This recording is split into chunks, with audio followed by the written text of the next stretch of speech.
தந்தை, மகன், தூய ஆவியாரின் பெயராலே ஆமென். இயேசு கிறிஸ்துவின் அன்புமிக்க சகோதர சகோதரிகளை உங்கள் அனைவருக்கும் கிறிஸ்து இயேசுவின் அன்பு கலந்த வணக்கத்தை தெரிவித்துக் கொள்கின்றேன். இன்று நற்செய்தி பாகமானது யோவான் நற்செய்தி 1ஆம் அதிகாரம் 29 முதல் 34 வரையுள்ள திருவாக்கியங்கள்.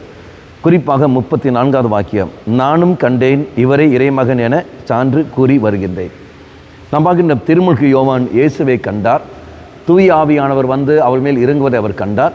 அந்த கண்ட காரணத்தினால் இயேசுவுக்கு அவர் சான்று பகர்ந்தார். அதை கேட்டு மக்களும் அவர் ஏற்றபடி செயல்படுகிறார்கள். மக்களை கண்டால் மட்டுமே தான் நம்மளால் சான்று பகர முடியும். குடும்பத்தில் பெற்றோர்கள் தெய்வ அனுபவம் பெற்றால் மட்டுமே தான், தெய்வத்தை கண்டால் மட்டுமே தான் பிள்ளைகளுக்கு ஒரு சாட்சியை வழியை காட்ட முடியும். இதோ இங்கே இயேசு இருக்கிறார் என்று. ஆனால் இன்று நம்முடைய குடும்பத்தில் நாம் பார்க்கின்றோம், இந்த காலகட்டத்தில் மக்கள் விசுவாச வாழ்க்கைக்கு எதிராக போகிறார்கள், திருப்பலிக்கு எதிராக அவர் செயல்படுகிறார்கள், அருட்சாதன வாழ்க்கைக்கு எதிராக போய் கொண்டிருக்கிறார்கள். என்ன காரணங்கள்?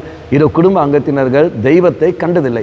தெய்வத்தை காண வேண்டும் என்றால் அவர்கள் பலிப்பிடத்துக்கு வர வேண்டும், நற்கநாதர் உட்கொள்ள வேண்டும், பாவ சங்கீதம் செய்ய வேண்டும்.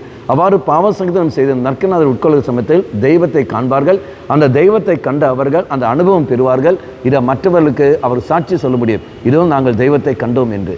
காணாமல் ஒரு நாளும் நம்ம சாட்சி பெற முடியாது. அப்போ ஓரோ மகனும் மகளும் மற்றவர்களுக்கு திருமுழுக்கு யோவானைப் போலவே இதோ இறை மகன் என்று சாட்சி சொல்ல வேண்டும் என்றால், எடுத்து காட்ட வேண்டும் என்றால் அவர்கள் தெய்வ அனுபவம் பெற்றிருக்க வேண்டும்.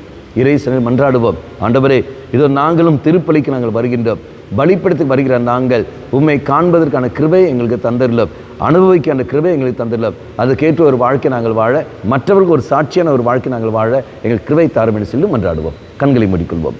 அம்மா மாதாவே, தெய்வ மாதாவே, எங்கள் மாதாவே, என் அன்னையே, விசேஷமாக எங்களுக்காக நீ தாமே பரிந்து பேசும். ஆமேன்.